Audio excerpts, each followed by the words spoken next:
दोस्तों, इजराइल के prime minister Benjamin Netanyahu का पत्ता साफ होने वाला है।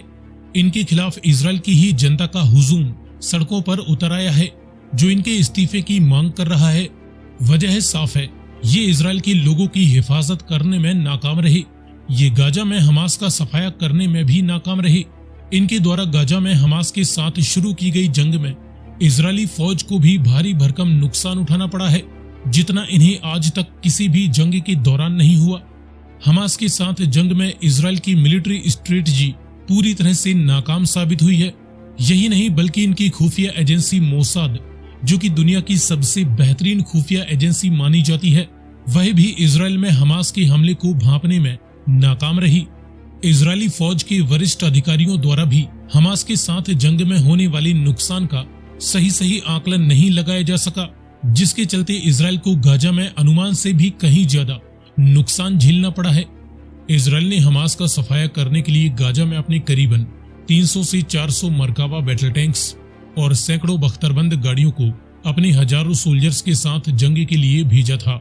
लेकिन हमास का कहना है कि इसमें से अधिकतर बैटल टैंक्स और बख्तरबंद गाड़ियां, साथ ही इजरायली फौज के बुलडोजर्स को भी वे पूरी तरह से डिस्ट्रॉय कर चुके हैं।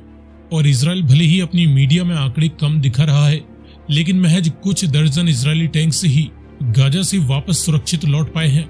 और हमास द्वारा जारी किए गए इजरायली फौज की बर्बादी के वीडियोस को देखने के बाद इजराइल की जनता ही नेतन्याहू के खिलाफ सड़कों पर विरोध प्रदर्शन कर रही है। यही नहीं बल्कि जो नेतन्याहू लंबे समय से ही ये रट लगाए हुए थे कि वे गाजा में हमास की सफाई तक नहीं रुकेंगे, लेकिन लगभग 1.5 से 2 महीने की जंग के बाद भी हमास के लड़ाके और उसके प्रमुख लीडर्स अभी भी सुरक्षित हैं।